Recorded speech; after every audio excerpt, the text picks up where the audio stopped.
할렐루야. 오늘도 마가복음 강해의 말씀을 계속해서 이어가도록 하겠습니다. 오늘 우리가 읽은 본문 말씀 마지막 구절을 보게 되면 예수님을 십자가에 못 박는 일을 주도적으로 행했던 이탈리아 백부장이 예수님이 운명하시는 모습을 지켜보고 고백하기를 이 사람은 진실로 하나님의 아들이었도다 라고 했습니다. 오늘은 이 말씀을 근거로 해서 하나님의 아들됨, 하나님의 자녀됨의 복과 증거라는 제목으로 함께 은혜를 나누도록 하겠습니다. 예전 이스라엘은 남아 선호 사상이 있었습니다. 그 이유가 뭐냐면 집안의 혈통과 이름을 계승하고 결혼 후에도 아내와 자녀들을 얻어서 가족을 증대시키고 그리고 부모를 부양하고 매장지도 준비하는 이런 이유들 때문에 딸보다는 아들을 더 선호했던 것입니다. 이 때문에 아들들 가운데서도 장자는 부모로부터 2배의 재산을 상속을 받았습니다. 아들에게는 권세가 있습니다. 함석헌 선생이 이런 말을 했습니다. 믿음은 결국 자신이다. 그 속에 있는 참 나는 하나님의 모습을 가졌다는 나, 하나님의 씨인 나다. 하나님을 믿는다는 것은 다시 말해서 내가 하나님의 씨임을 믿는 것이요 하나님과 하나 될 것을 믿음이다 라고 이야기를 했습니다. 이 말은 부모와 자식이 분리될 수 없다, 그런 생각의 말이라고 할 수 있습니다. 부모가 왕의 권세를 가졌다고 하면 그 자녀도 왕자, 그 왕의 권세를 갖고 있는 것입니다. 이 아들에게는 또 상속권이 있습니다. 갈라디아서 4장 6절 7절 말씀 보면 너희가 아들인 고로 하나님이 그 아들의 영을 우리 마음 가운데 보내사 아바 아버지라 부르게 하셨느니라 라고 했고, 그러므로 내가 이후로는 종이 아니요 아들이니, 그러면서 하는 말이 아들이며 하나님으로 말미암아 유업을 이을 자니라 라고 이야기를 했습니다. 이스라엘에서는 아들이 부모의 재산을 상속했는데 아들이 없을 경우에만 딸이 재산을 상속할 수 있었습니다. 또 입양한 아들도 그 부모의 재산을 상속받을 수 있었습니다. 한국의 대그룹의 총수가 죽자 입양했던 아들이 부모의 재산을 다 상속받았는데 상속세로만 내는 돈이 7천억이 넘는다고 합니다. 얼마나 많은 재산을 상속받았는지 감히 상상하기가 어려울 정도입니다. 세상도 이렇게 아들이 부모로부터 권세와 또 여러 가지 좋은 것들을 상속받는 것이 있는 것처럼 하나님의 아들에게도, 하나님의 자녀들에게도 바로 그 자녀됨의 권세와 하나님의 좋은 모든 것들을 상속받아 누리는 상속자의 복이 있는 것입니다. 여러분 이걸 믿으시기 바랍니다. 그러면 성경에서는 어떤 사람들을 가리켜 하나님의 아들, 하나님의 자녀라고 말을 하는가? 크게 4가지 경우를 살펴볼 수 있습니다. 첫째는 하나님께서는 이스라엘 백성들 애굽에서 종살이하고 있을 때 거기서 구원해내는 그 이스라엘 백성들을 가리켜 자신의 아들 이렇게 표현을 하셨습니다. 모세가 호레산 떨기나무 불꽃 가운데서 하나님을 만나고 이스라엘 백성들을 애굽의 종살이에서 이끌어내라는 소명을 받고 애굽으로 내려갈 때 하나님은 그런 모세를 만나셔서 이스라엘 백성들에 대하여 말씀하시기를 출애굽기 4장 22절에 내 아들 내 장자다 이렇게 표현을 하셨습니다. 그리고 2번째는 하나님께서는 성전을 건축했던 다윗과 재료를 준비했죠. 그리고 성전을 건축했던 솔로몬을 가리켜서 자신의 아들이라고 이렇게 표현을 하셨습니다. 역대상 17장 12절 14절 저는 나를 위하여 집을 건축할 것이요 나는 그 위를 영원히 견고하게 하리라. 나는 그 아비가 되고 그는 나의 아들이 되리니 이렇게 말씀하셨습니다. 세 번째는 하나님께서는 포로 생활에서 귀환하는 자들, 그런 자들을 가리켜서 자신의 아들, 이렇게 자녀라고 표현을 하셨습니다. 예레미야 31장 8절, 9절, 20절에 하나님이 북편 땅 끝에서부터 포로 되었던 자기 백성들을 다시 귀환하게 하시는데, 그럴 때 말하기를 나는 이스라엘의 아비요 에브라임은 나의 장자니라. 에브라임은 나의 사랑하는 아들, 기뻐하는 자식이 아니냐라고 이렇게 말씀을 하셨습니다. 그리고 네 번째는 우리가 가장 친숙한 것인데, 하나님께서는 예수님을 구주로 영접한 사람들을 자신의 아들이라고 하셨습니다. 우리가 잘 아는 말씀, 요한복음 1장 12절 13절, 영접하는 자 곧 그 이름을 믿는 자들에게는 하나님의 자녀가 되는 권세를 주었으니 이는 혈통으로나 육종으로나 사람의 뜻으로 나지 아니하고 오직 하나님께로서 난 자들이니라. 이런 말씀들을 다 종합해서 생각해 보게 되면 하나님의 아들이라고 하는 것은 자신의 죄를 회개하고 하나님께로 돌아와서 예수님을 구주로 영접한 사람들, 그 사람들이 곧 하나님의 아들, 자녀라는 것을 알 수가 있습니다. 그리고 이런 하나님의 자녀들 마음속에는 이제 영접했기 때문에 그리스도의 영이 있어서 로마서 8장 14절 말씀을 보게 되면 무릇 하나님의 영으로 인도함을 받는 그들은 곧 하나님의 아들이라 라는 말씀같이 성령으로 인도함을 받는 사람들, 그 사람들이 다 하나님의 아들이요 자녀라고 말씀할 수 있는 것입니다. 우리들도 마찬가지 아니겠습니까? 우리들이 다 죄를 회개하고 예수님을 구주로 영접해서 우리 마음속에 성령님이 계시고 성령님이 이끄시는 그 삶을 살고 있을 때, 그런 우리들이 곧 하나님의 아들이요 하나님의 자녀라는 것입니다. 여러분, 이를 믿으시는 여러분들 되시길 바랍니다. 그럴 때 이게 참 감사하고 또 하나님의 놀라운 우리에게 베풀어 주신 은혜인 것입니다. 마귀의 자식이라고 하지 않았습니까? 그런 우리들이 하나님의 자녀가 되어서 권세 있고 하나님의 좋은 모든 것들을 상속받아 누릴 수 있는 상속자가 됐다는 게 은혜라는 것입니다. 이거는 우리가 어떤 그럴 만한 자격이 있거나 행동을 했기 때문이 아닙니다. 갈라디아서 4장 4절 5절 말씀 보면 때가 차매 하나님이 그 아들을 보내사 여자에게서 나게 하시고 율법 아래 나게 하신 것은 율법 아래 있는 자들을 속량하시고 우리로 아들의 명분을 얻게 하려 하심이니라. 이 말씀같이 예수님께서 십자가에서 우리를 대신해서 구속해 주신 그 은혜 때문에 이루어졌다는 것입니다. 바로 이것 때문에 성 어거스틴은 말하기를 하나님의 아들이 사람이 된 것은 사람으로 하여금 하나님의 아들이 되게 하기 위함이다 라고 이야기를 했던 것입니다. 예수님께서 죄인된 나를 대신해 십자가에 못 박혀 피 흘려 주셔서 정결케 하시고 그런 예수님을 마음에 믿어서 죄사함 받고 영접한 것밖에는 없는데 하나님께서는 그런 우리를 자녀 삼아 주셨습니다. 여러분, 우리가 인생을 잘 살 수 있는 비결이 바로 여기 있습니다. 나라고 하는 존재는 하나님의 사랑받는 아들, 딸, 하나님의 자녀라고 하는 분명한 정체성을 갖고 살아가는 것입니다. 지난 수요일 저녁에 코로나 때문에 우리 딸이 고등학교를 졸업하면서 졸업식을 하지 못했었는데 마침내 스테디움을 빌려서 사회적 거리를 두고 졸업식을 할 수 있었습니다. 학생들이 나와서 연설을 했고 또 한 분이 선생님을 대표로 해서 연설을 했는데 그분은 소셜 스터디를 가르치는 선생님으로서 장애인이셨습니다.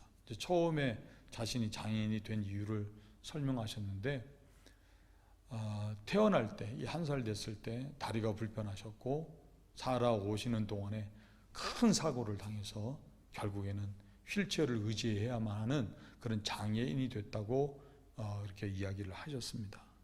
그런데 이분이 말씀하신 것 가운데 가슴에 와닿았던 말은 자신이 타고 있는 휠체어가 자신의 정체성을 말해주는 게 아니라고 했습니다.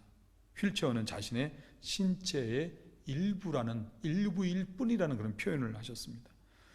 그러면서 하는 말이 이런 핸디캡을 떠나서 자신은 당당한 한 인간으로서 꿈을 꾸고 도전했기 때문에 어려움들을 극복하고 지금은 여러분들 앞에서 이렇게 연설할 수 있는 선생이 될 수 있었다고 하면서 졸업하는 학생들에게도 또 꿈을 품고 도전하는 삶을 살라고 격려를 했습니다.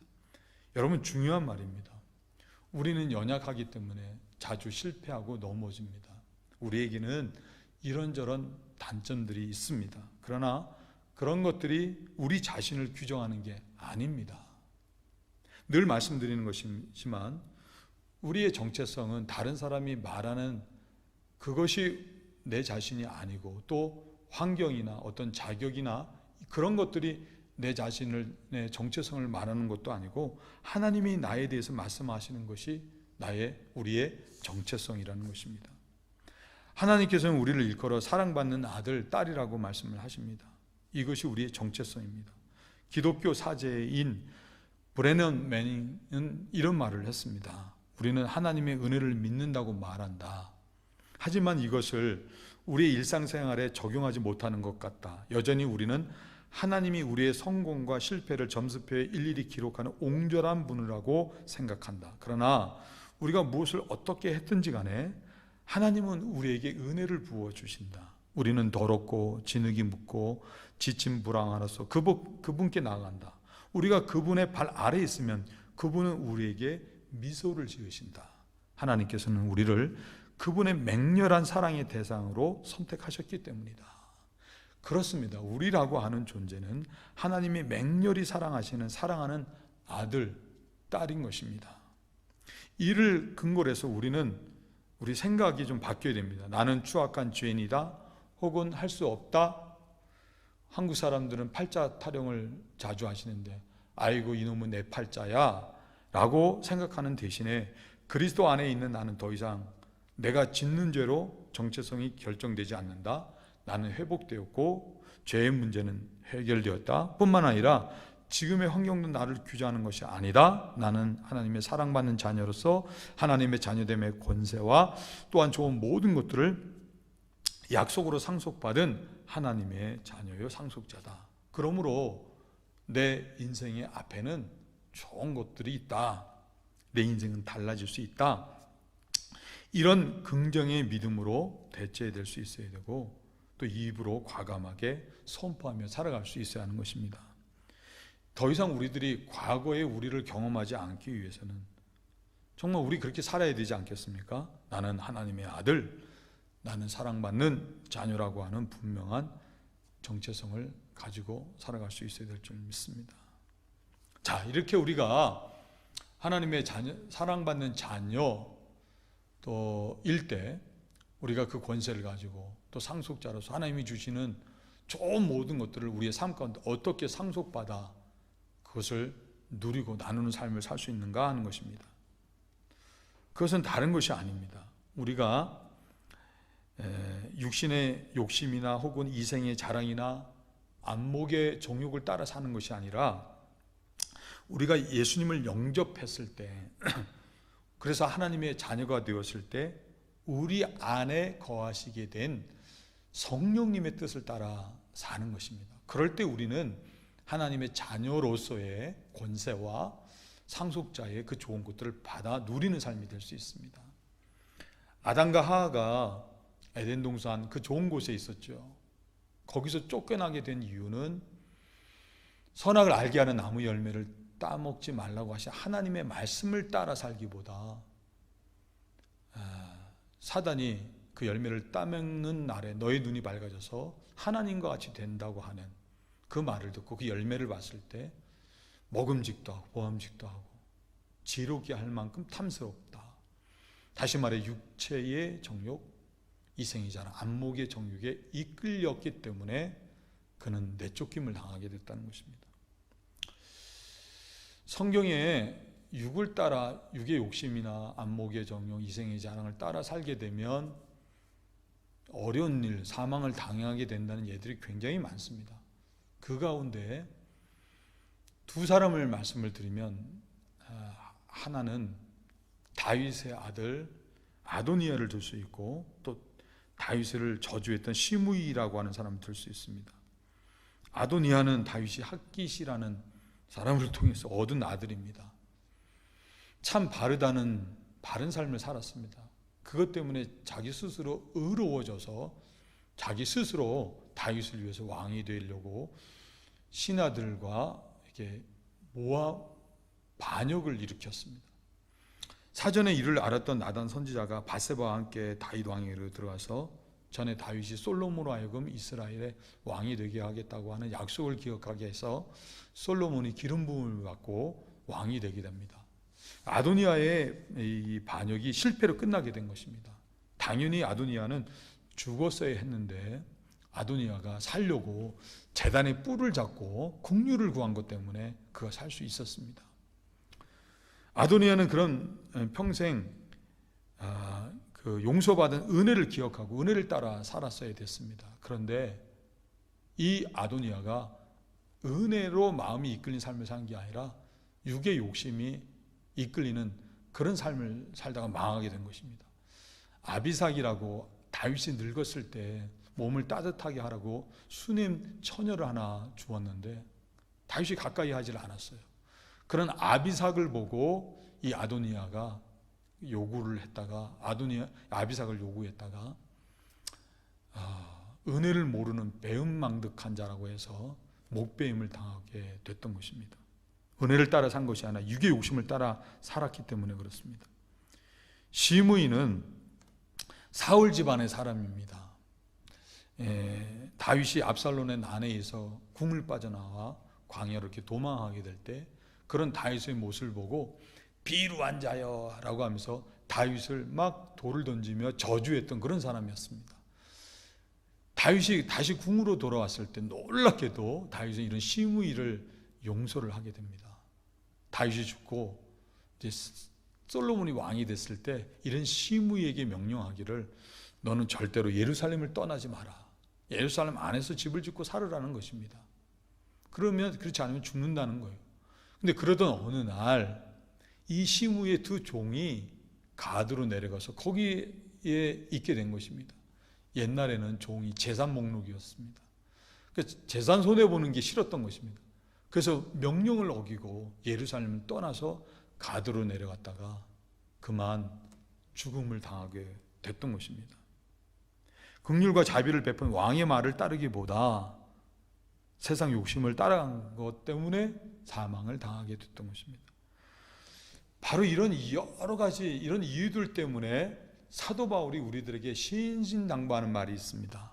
로마서 8장 13절 그것에서 말하기를 우리가 육신을 따라 육신의 요구한 대로 살게 되면 반드시 사망을 당하게 된다고 했고, 그리고 갈라디아서 5장 21절에서는 말하기를 육이 원하는 일을 하는 사람들은 절대로 하나님의 나라를 유업으로 상속받을 수 없다고 이야기를 했던 것입니다. 반대로 성경을 보시길 바랍니다.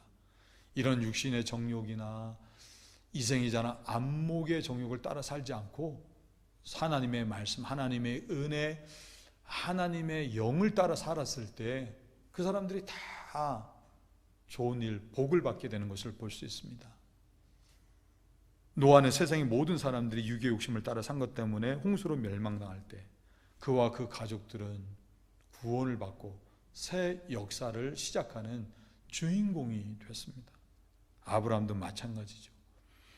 갈대우르에서 하나님께서 부르셨을 때 그는 갈 바를 알지 못했지만 하나님의 말씀을 따라갔을 때 그는 적과 꿀이 흐르는 가나안 땅에 이를 수 있었고, 그리고 하나님의 말씀을 따라 백세에 얻은 아들 그 독자 이삭을 모리아산에 번제로 드렸을 때 복을 받았고 믿음의 조상이 될 수 있었던 것입니다.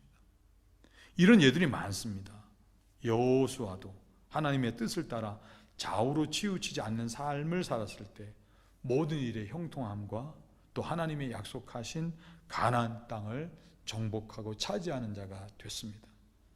이스라엘 백성들 역시도 자신의 경험이나 생각을 다 적고 하나님께서 여호수아를 통해서 하신 말씀 그대로 여리고성을 무너뜨릴 때 하루에 한 바퀴씩 돌고 사람의 소리가 들리지 않게 하고 마지막 날에는 7바퀴를 한꺼번에 돌고 나팔 소리가 들릴 때 일제히 외치라고 하는 이 말씀을 순복하고 따랐을 때 여리고성이 무너지고 가나안 땅을 정복하는 길이 열리게 된 것을 볼 수가 있습니다.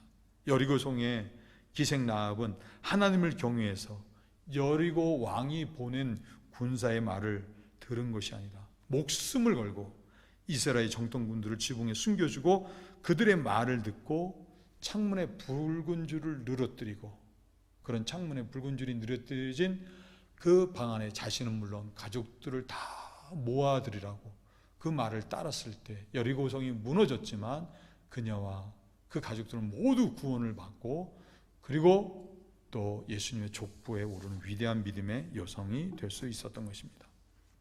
이런 이야기를 하자고 하면 끝이 없습니다. 하나님의 아들이신 예수님께서 보여주신 모습이 그 결론이라고 할 수 있습니다. 예수님께서는 성령에 이끌려 광야에서 40일 동안 금식하시면서 기도하셨을 때 마귀가 나타나 예수님을 시험했습니다. 그때 전제 조건이 뭐냐? 네가 만약 하나님의 아들이거든, 네가 만약 하나님의 아들이거든 이 돌이 떡덩이가 되게 하라. 또 성전 꼭대기로 데리고 가서는 내가 만약 하나님의 아들이거든 뛰어내리라. 그럼 하나님의 천사가 내 발이 돌에 부딪히지 않도록 받아줄 것이다. 또 높은 곳으로 데려가서는 세상을 보여주며 자기에게 절라면 보여지는 모든 것들을 주겠다고 했습니다. 그럴 때 예수님께서 대답하시기를 하나님의 아들은 떡으로만 살 것이 아니요 하나님의 말씀으로 살 것이라 했고, 또 하나님의 아들은 어떤 경우에도 하나님을 의심치 않고 믿는 사람들이지 하나님을 시험하는 자가 아니라고 했고, 또 하나님의 아들은 오직 하나님만을 경외하는 사람이라고 하면서 물리치셨습니다. 그랬을 때 마귀가 물러가고 천사가 나와서 예수님을 수종들게 되었다고 말씀합니다. 여러분, 우리들도 마찬가지입니다. 우리들이 하나님의 아들, 하나님의 자녀들이라고 할 때 하나님의 아들, 하나님의 자녀들은 하나님의 말씀으로 양식을 삼고 어떤 경우에도 하나님을 의심해서 내 생각이나 내 경험이나 내 욕심을 따라 사는 것이 아니라 끝까지 믿음을 가지고 또 복 주시는 분은 하나님인 것을 믿고 하나님만을 경외하는 믿음의 삶을 살 때 그 삶에는 반드시 하나님의 자녀됨에 그리고 자녀로서의 상속자로서 상속을 받아 누리는 그런 삶이 될 수 있다 하는 것을 보여주셨던 것입니다. 할렐루야. 여러분, 그런 믿음의 삶 되시길 주님의 이름으로 축원을 드립니다. 우리가 이렇게 성령을 따라 사는 것, 그것 때문에 권세와 상속자로서 좋은 것을 받아 누리는 삶이 될 수 있는데, 그럴 때 우리는 반드시 한 가지 꼭 기억해야 될 것이 있습니다. 성령님의 음성을 따라 산다는 것이 여러분도 저도 경험하는 것이지만 결코 쉬운 일이 아닌 것입니다. 때로는 고난이 따르기도 하는 것이 바로 성령님을 따라 사는 순복의 삶이라는 것입니다. 그럴 때 아무리 힘들고 아무리 고난이 있더라도 우리를 사랑하시는 하나님의 사랑에는 결코 실패함이 없다는 사실을 믿고 우리는 끝까지 성령님의 이끄심에 대해서 순복할 수 있을 때 비로소 우리는 하나님의 자녀됨으로써 권세와 하나님의 좋은 것들을 상속받아 누릴 수 있다는 것입니다.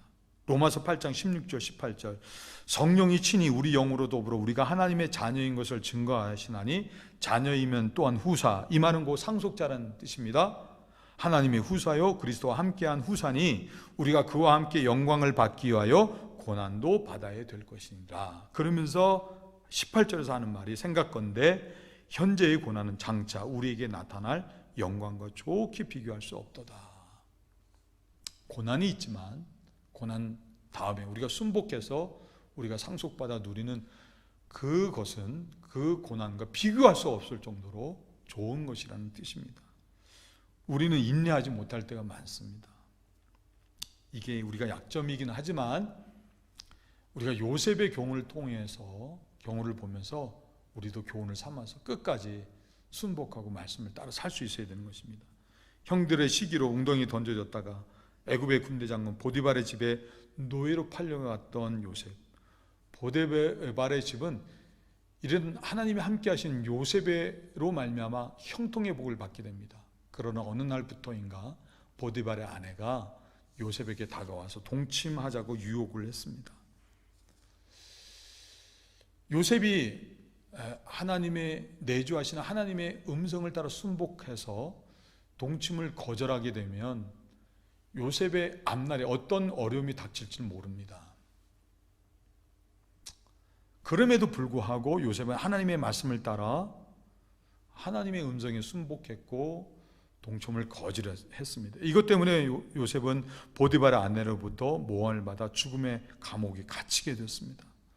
하나님은 산자의 하나님이신 것 우리가 다 믿습니다.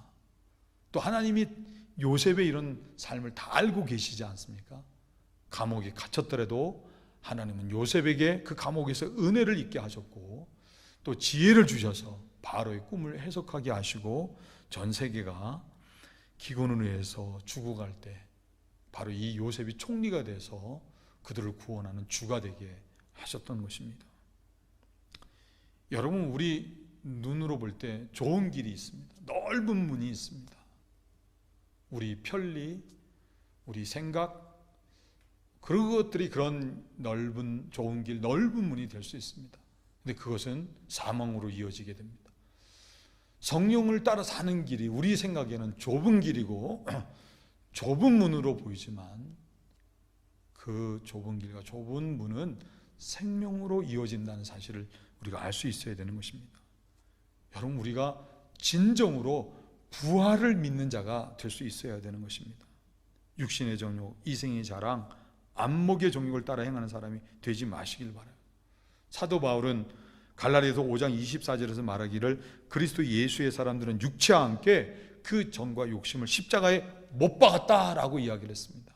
저와 여러분들 역시도 우리의 정과 욕심 이미 예수와 함께 십자가에 못 박아 버린 사람인 것을 믿으시고 죽은 사람이 말이 없는 것처럼 그런 세상적인 유혹에, 육체의 유혹에 끌려서 미혹당하는 삶이 아니라 우리 안에 거하시는 성령님의 음성을 따라 행하심으로써 하나님의 자녀로서의 권세와 또 하나님이 주시는 좋은 모든 것들을 상속받아 누리는 복된 성도들이 되시길 주님의 이름으로 축원을 드립니다. 자, 이제 우린 한 가지만 더 생각해보고 말씀을 정리하려고 합니다.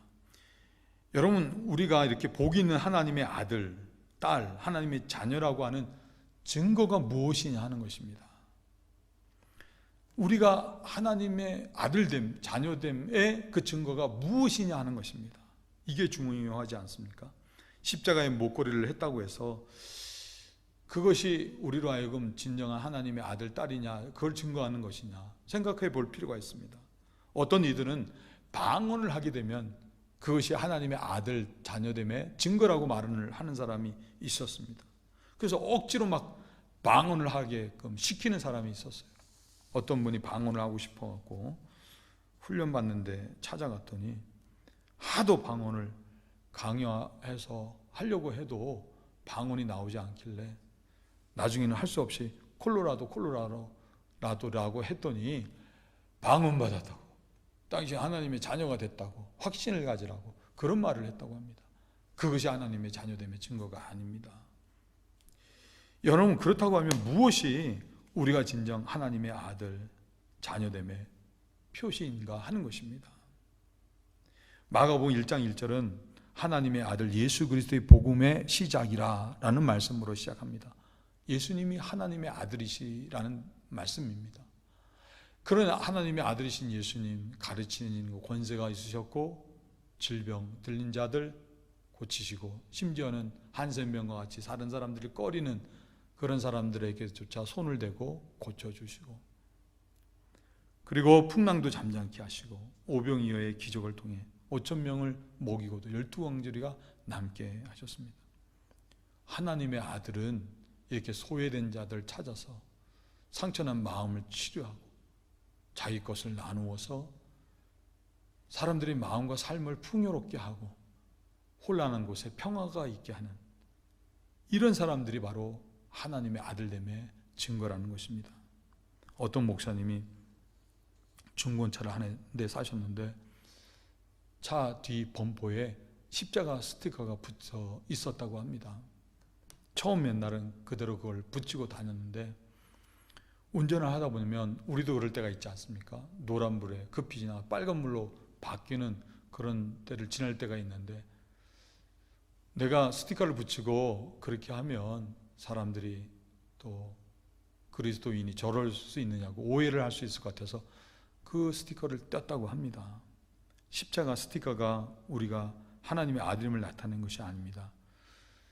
그런 것이 붙어 있지 않더라도, 그런 것을 붙이고 다니지 않더라도 말에 실수가 없고 말에 권세가 있고 열매가 있다는 말씀과 같이 우리의 말을, 언어를 통해서, 혀를 통해서 지금같이 힘들고 어려운 사람들, 상처난 사람들 마음에 위로를 주고 격려를 해주고 가슴 껴안고 뜨겁게 기도할 수 있는 사람, 이런 사람들이 진정으로 하나님의 아들됨, 자녀됨의 증거를 가진 사람이라는 것입니다. 그리스도의 사랑을 가지고 사람들의 상처난 마음을 치료하고 기꺼이 내 것을 나누어 다른 사람을 풍요하고 부유케 하고 행복하게 하는 사람, 이런 사람들이 곧 하나님의 아들이요 딸인 것입니다. 오늘 본문의 말씀을 보시기 바랍니다. 아무런 죄가 없은 예수님께서는 사형수 바라바 대신 십자가 채찍질과 죽음에 넘겨지시게 됩니다. 로마 군병들은 그런 예수님의 옷을 벗기고 자색 옷을 입히고 머리에는 가시관을 씌우고 갈대를 들고 또 때리기도 하고 그리고는 침을 뱉으며 예수님 향해서 조롱을 했습니다. 예수님이 십자가에 못 박히셨을 때는 지나가는 사람들이 비하하기를 아하 성전을 헐고 사흘에 짓는 자여 내가 너를 구원하여 십자가에서 내려오라, 그렇게 모욕을 했습니다. 대제사장들도 마찬가지였습니다. 예수님을 향해 말하기를 저가 남은 구원하였을 때 자기는 구원할 수 없도다. 이스라엘 왕 그리스도가 지금 십자가에서 내려와 우리를 보고 믿게 할지어다 라고 모욕을 했던 것입니다. 심지어는 예수님 양편에 있었던 강도조차도 예수님을 조롱을 했습니다. 그럼에도 불구하고 예수님께서는 아무런 대꾸를 하지 않으셨습니다. 도리어 신포도주, 사람들이 꺼리는 신포도주를 다 머금으시고 엘리 엘리 라마 사박다니 나의 하나님 나의 하나님 어찌하여 나를 버리셨나이까, 하나님의 사랑받는 아들로서 하나님과 단절되는 엄청난 고통을 겪으면서 운명을 하셨습니다. 그렇게 우리의 구원을 다 이루셨던 것입니다. 그 순간에 성소의 휘장 위에서부터 아래로 찢어져서 하나님께로 나아갈 수 있는 길이 열리게 됐습니다. 이는 예수님의 죽으심으로 말미암아 어느 누구든지 간에 조건 없이 하나님께로 나아갈 수 있는 길이 열렸다는 의미인 것입니다. 이런 예수님의 죽음을 지켜봤던 이방인 백부장은 이 사람은 진실로 하나님의 아들이었도다 라고 고백을 했던 것입니다.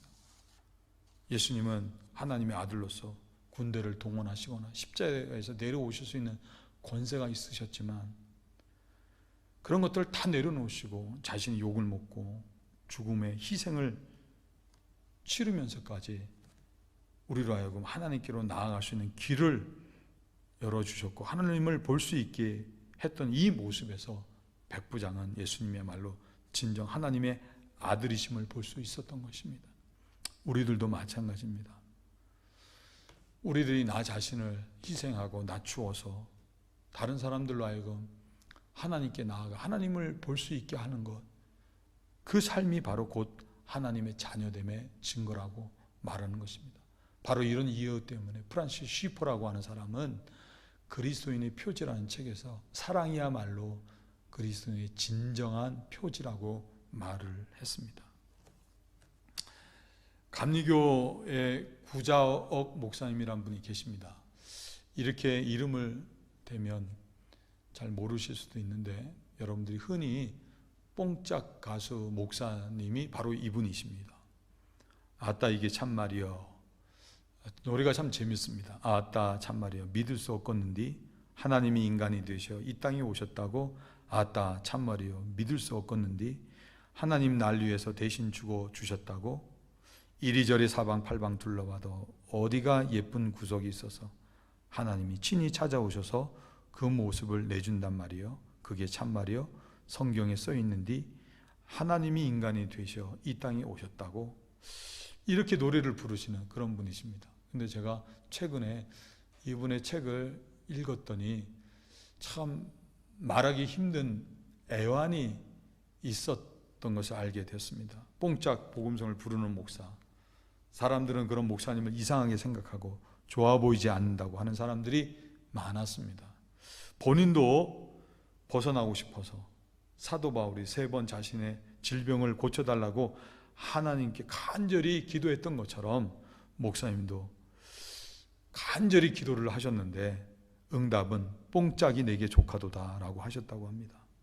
그래서 그때도 계속 이후로 계속 이렇게 복음성을 뽕짝 스타일로 만들어서 부르셨다고 합니다. 찬송을 인도해도 뽕짝 스타일로 인도를 하십니다. 교회 연합 집회 때 여러 교회들이 모여서 찬양을 하는데 구자옥 목사님이 인도했던 교회와 다른 교회들과 부르는 찬양이 확연히 달랐습니다. 담임 목사님이 그걸 보시고 이건 안 되겠다 해서 목사님을 기타 치는 일로 물러나게 하셨는데 성도들이 2주 만에 구 목사님을 찾았다고 합니다. 기존의 찬양은 밋밋해서 재미가 없다는 것입니다. 뽕짝 복음성을 통해 성도들이 하나님을 향하여 마음을 열게 하는 그런 일을 하셨던 것입니다. 욕을 먹고 목사님 안 좋은 소리를 듣더라도 사람들로 하여금 하나님께로 가까이 나아갈 수 있는 또 하나님께로 마음을 열 수 있다고 하면 기꺼이 그 일을 감당하시겠다. 이런 것이야말로 하나님의 자녀됨의 증거가 아닌가 하는 생각을 하게 됩니다. 예수님께서는 마태복음 5장 38절 48절에서 말씀하시기를 눈은 눈, 이는 이가 아니라 오른뺨을 치거든 왼편도 돌려대고 억지로 오리를 가게 하거든 그 사람을 위해서 기꺼이 심리를 동행해주고 원수를 사랑하고 핍박하는 자를 위해서 기도할 수 있는 사람, 이같이 할 수 있는 사람이 진정 하늘에 계신 하나님 아버지의 아들이라고 이렇게 말씀을 하셨습니다. 자, 사랑하는 성도 여러분, 중요한 것이 있습니다. 이렇게 십자가에 못 박혀 죽으셨던 예수님을 하나님께서는 그대로 죽음 가운데 내버려 두시지 않고 다시 살리셔서 천하 만민이 그 앞에 무릎을 꿇고 주와 그리스도라고 고백을 하게 하셨던 것처럼 우리들이 하나님의 자녀로서 기꺼이 나를 낮추고 나를 희생해서 다른 사람을 하나님께로 인도하는 삶을 살 때 거기에는 예수님과 같은 영광이 우리의 삶 가운데도 있는 것입니다. 바로 이런 이유 때문에 사도 바울은 빌립보서 2장 5절에서 말하기를 너희 안에 이 마음을 품으라고 그리스도 예수의 마음이라고 했던 것입니다. 여러분, 하나님의 아들, 하나님의 딸, 하나님의 자녀라고 하는 존재는 다른 사람들이 하나님 앞에 나아가는 것을 가로막는 사람들이 아닙니다. 예수님과 같이 나 자신을 희생하는 삶을 통해서 사람들을 하나님께로 나아가게 하는 사람들이 곧 하나님의 자녀인 것입니다. 이게 분명한 것입니다. 여기에 우리들 모두가 부활의 역사로 존귀하게 되는 그런 은혜를 경험하게 되는 것입니다. 바로 이런 이유 때문에 다산 유용모 선생님은 이런 말을 했습니다. 우리들이 꼭 또 기억할 수 있어야 되는 말이라 생각합니다. 하나님의 아들들은 겉으로 나타나지 않지만 악의 무릎을 꿇지 않고서 버티고 있다. 그들이 없다면 세상은 오래가지 못할 것이다. 악한 세상에 무슨 하나님의 아들들의 시대가 오겠느냐라고 하지만 하나님의 아들들의 시대는 반드시 올 것이다. 이것을 믿지 아니하면 미끄러질 위험이 많다. 여러분들도 분명히 믿으시기 바랍니다. 우리가 하나님의 아들들이 나타나는 때가 반드시 있는 것입니다. 결론의 말씀입니다. 사랑하는 성도 여러분, 사도 바울은 로마서 8장 19절에서 세상의 모든 피조물들이 고통으로 신음하는 것 때문에 하나님의 아들들에 나타나는 것을 고대하고 있다고 말씀을 합니다. 여러분, 지금이 그렇지 않습니까? 코로나 바이러스로 인해서 사람들 모두가 다 피곤하고 정말 힘들어하고 있는 이 시대를 우리들이 살고 있습니다. 세상의 모든 사람들, 세상의 모든 피조물들이 진정한 하나님의 아들들이 나타나서 그들을 위로하고 또 하나님께로 나아가게 하고 하나님으로부터 힘을 얻어 살기를 원하고 있는 것입니다. 우리들의 말과 행동 하나하나가 때로는 지금의 절망과 낙심 가운데 있는 사람들을 다시 살게 하는 역사를 일으킬 수 있습니다. 믿으시기 바랍니다. 사랑하는 성도 여러분, 하나님의 아들, 하나님의 자녀는 다른 사람이 아닙니다. 예수님을 구주로 영접해서 성령님이 내주하시는 성령님의 이끄심을 따라 사는 우리들이 곧 하나님의 아들들이요 하나님의 자녀입니다. 이를 알고 여러분 당당하게 살아가시길 바랍니다. 우리 안에는 분명히 자녀됨의 권세가 있고 상속자의 복이 있습니다. 그러므로 하나님의 자녀된 여러분들 모두는 육신의 장요, 안목의 정요, 이생의 자랑 이런 것들을 따라 사시지 마시고 우리를 복되게 하셔서 하기 위해서 우리 안에서 우리를 이끄시는 성령님의 뜻을 따라 순복하시는 믿음의 삶을 사시기를 바랍니다. 그래서 그 복을 누리시길 바랍니다. 그리고 특별히 하나님의 자녀됨의 권세의 복을 가지고 도리어 낮아져서 다른 사람들을 섬기는 삶을 사심으로 여러분들 모두가 세상의 사람들로부터 당신은 진정으로 하나님의 아들이십니다, 딸이십니다 라는 극찬을 들으시고 그것으로 하나님께 영광 되시고 여러분들도 감격하시고 또 복된 존재가 되시길 주님의 이름으로 축원을 드립니다. 기도하시겠습니다. 하나님 아버지 감사합니다.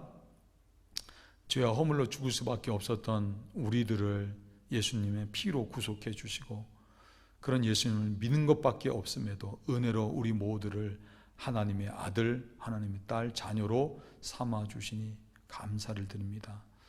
세상을 살아갈 때 내 자신 하나님의 사랑받는 자녀임을 분명히 믿는 분명한 정체성을 갖고 살아가게 하시고 특별히 우리 안에 내주하시는 성령님을 따라 삶으로 말미암아 우리의 삶에 하나님의 자녀됨의 권세가 있게 하시고 상속자로서 하나님의 좋은 것을 받아 누리는 복된 삶이 되게 하여 주시옵소서. 특별히 세상의 사람들 우리들이 낮아져서 또 그리스도와 같이 사람들로 하여금 하나님께로 나아가게 하고 또 하나님을 알게 하는 삶을 살게 함으로써 우리들을 향해 당신은 진정으로 하나님의 자녀이십니다 라는 소리를 들어서 우리 하나님께 영광이 되고 또 우리들도 믿음의 삶이 기쁨으로 충만하고 복되게 될 수 있도록 우리의 믿음을 축복하여 주시옵소서.